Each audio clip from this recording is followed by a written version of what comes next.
Hey you, and welcome to the Deep Dive. Today, we're really zeroing in on our canine companions. Mm, Because if you're like me, your dog isn't just, a pet. They're family. absolutely, they really are. So the big question we're tackling is, how do we move beyond just the basics? How do we really unlock uh, a vibrant, joyful life for them? Exactly. And that's our mission here, really, to explore the science-backed ways we can boost a dog's total well-being. Total well-being, meaning. Yeah, well, not just their physical health, which is Yeah. obviously vital, but also their emotional happiness, their um, sense of freedom, and strengthening that amazing bond you share. Okay, got it. So we've done some digging, looked at research, expert views, Mm, and it seems like a few key areas really pop out. right. We're going to look at nutrition, how food fuels them, inside out. Yeah, the foundation. And exercise, and not just running around, but mental stuff too. Crucial, both body and mind. And then communication. Mm. How do we actually understand what they're trying to tell us? It's a whole language, really. Definitely. Plus their social needs. Yeah. And just bringing it all together with overall care. So let's jump right in. Food bowl first. Let's do it. Nutrition, it really is foundational. And what's fascinating is the ripple effect it has. Ripple effect. Yeah, our sources point out that while commercial kibble is convenient, a lot of it, it can be packed with fillers, maybe lower quality proteins, chemicals even. Uh-huh. Think about it like human nutrition. If we constantly eat low quality stuff, it impacts our energy, our health, even our mood, right? It makes sense. It's the same for dogs. It can affect their coat, how shiny it is, their immune system, maybe even how long they live. Wow. Mm. It really makes you pause before you just scoop that food, doesn't it? It does. The research we looked at really hammers home prioritizing whole ingredients, stuff you recognize. Exactly. Real meat as the first ingredient. That's a big one. And minimal artificial preservatives. Right, keep it clean. It is. And, this naturally brings up questions about other diets. Raw, home-cooked meals. Yeah, you hear a lot about those. We do. And our sources mention potential benefits some owners see. But, and this is a huge but, every single source stressed this.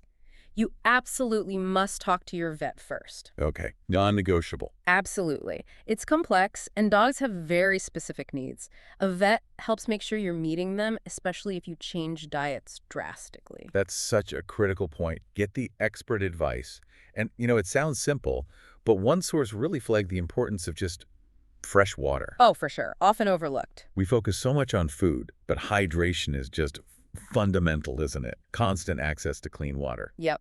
Basic physiology. So I guess the key takeaway on nutrition is pretty clear. What goes in that bowl has a direct, significant impact on their health. Profound, even. Okay, so that's fuel. Now let's talk about getting them moving.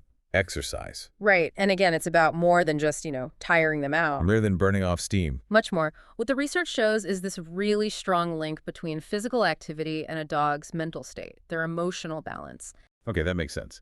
I remember one study we saw connected a lack of exercise with more anxiety, more destructive behaviors. Exactly. It's like that pent-up energy has to go somewhere, and sometimes it comes out in ways we don't like. Choose shoes, dug up gardens. Precisely. And it's not just how much exercise, but the type. And it has to fit the dog. Right, tailor it. Yeah, a border collie needs something very different than, say, a senior pug needing gentle strolls. What stood out to you about the kinds of activity mentioned? I was really drawn to the whole idea of mental workouts. Yes. Mental stimulation. Yeah, it's not just fetch or long walks. It's puzzle toys, hiding treats, even just short training sessions, things that make them think. Engages the brain. It makes total sense. Mhm. If their mind is busy, they're less likely to get bored or anxious. And it feels like that focused time really strengthens your connection, too. It absolutely does. One article even suggested some of this mental stuff can help them become better problem solvers. That's a key insight. That mental enrichment, it can lead to a dog that's more adaptable, calmer, just happier overall. It taps into their natural drives, gives them a sort of job to do. A sense of purpose, yeah. So the big picture for exercise is, well, it needs to be holistic, body and brain. You got it. Physical and cognitive needs. Okay, so we're feeding them well, keeping them active, body and mind. Now, how do we really tune in, understand what they're actually telling us? Let's talk communication. Yes, and this is where things get really interesting and where we can deepen that bond so much. Beyond just sit and stay. Way beyond. It's about learning to read their Their more subtle language. Dogs talk to us all the time, just maybe not in words we immediately understand. How so? Through their whole body, their posture, tiny changes in their face, ear position, how their tail is moving, and of course, barks, whines, growls. Right, the whole package. We looked at one piece of research. It highlighted how often people misread tail wags. We assume happy, right? Pretty much, yeah. But it can signal a whole range of things. Nervousness, arousal, uncertainty, depending on the height, the speed, the stiffness. Huh. That's eye-opening. It feels like they're constantly broadcasting and we're just missing the signal sometime. Often, yeah. And the info we reviewed gave some really concrete examples of stress signals. Like what? Things like yawning when they're clearly not tired, licking their lips repeatedly, turning their head away, avoiding eye contact. Okay, I've seen my dog do some of those. They can all indicate stress or discomfort. It really makes you want to pay closer attention, doesn't it? Definitely. Become a better observer. Absolutely. Because when we recognize these subtle cues, we can understand how they're feeling and, importantly, respect their boundaries. Respect their boundaries. Yeah. Imagine if you felt like no one understood when you were uncomfortable or scared. It'd be stressful. Terribly, yeah. Same for them. A dog who feels understood feels safer, more secure. And this ties into training, too, I imagine. The sources mention moving away from those old dominance ideas. Oh, absolutely.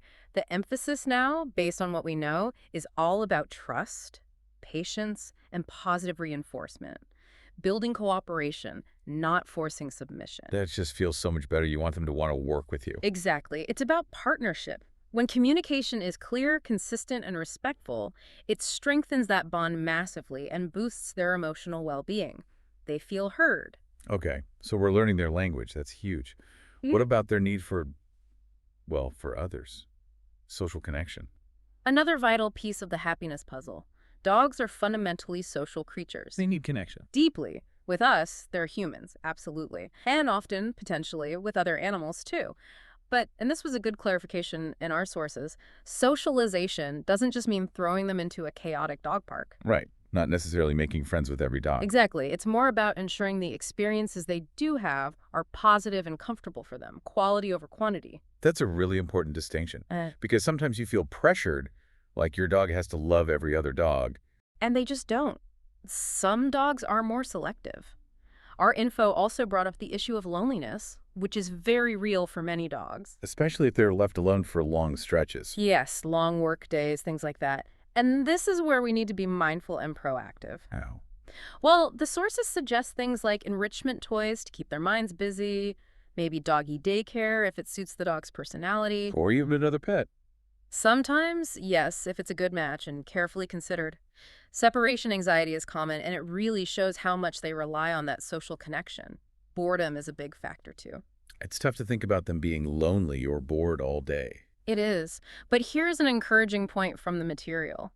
Even short bursts of focused attention from you can make a huge difference. Like what? Just cuddles. Cuddles, a little massage, a quick game of tug, 5 minutes of focused training. Those moments of direct connection really fill their emotional cup. That's good to know. It doesn't have to be hours and hours. Oh, exactly. It's about the quality of the interaction. It reinforces that bond, reassures them. A dog whose social and emotional needs are met is just more balanced, more content. Okay, well, we've covered a lot. Nutrition, exercise, body and mind, communication, social stuff. Yeah. The final piece seems to be about just overall lifelong care, tying it all together. It really does. This covers the more routine but absolutely crucial parts of keeping them healthy. Vet visits. Regular vet visits are key for checkups, vaccinations, and catching any potential issues early.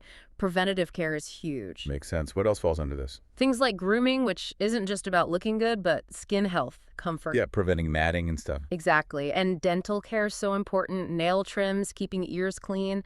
These might seem like small chores, but they add up to overall well-being. Right. The day-to-day maintenance. And then, woven through all of this, our sources just kept coming back to the fundamental importance of showing love and affection. The simple stuff. But maybe the most important stuff. It's a powerful reminder that dogs, they live right here in the present moment. They're incredibly tuned into us, our voice, our mood, our touch. That's so true. They really read us, don't they? They do, and they don't need us to be perfect. They just need our presence, our consistent care, that feeling of being loved and secure. It's a beautiful cycle, isn't it? The more we put into their well-being. The more we get back in loyalty and love, it's incredible. The overall message from our sources is that making even small, mindful changes in these areas, nutrition, exercise, communication, care, can genuinely lead to a richer, fuller, happier life for our dogs. And for us, through them. Absolutely. Okay, so bringing this deep dive to a close, it feels like enhancing our dog's life isn't some mystery code we have to crack. Not at all. It's about understanding these core needs, these science-backed ideas, and then consistently applying them. Good food, the right kind of activity for body and mind, learning their language, meeting their social needs appropriately, and just providing that steady, loving care. That sums it up perfectly. Ultimately, every dog really deserves that chance to thrive, to experience joy, not just It's exist. truly flourish. Yes. And maybe that leads to a final thought for you listening right now. Okay. Considering everything we've talked about, what's one small thing, one actionable step you could maybe implement today, right now, to give your dog's well-being a little boost? Good question. And then thinking bigger picture, what kind of impact could paying consistent attention to all these areas, nutrition, exercise, communication, connection, care, have on your relationship with your dog over the long haul? It's really a journey, isn't it? Yeah. One of mutual growth and just unconditional love.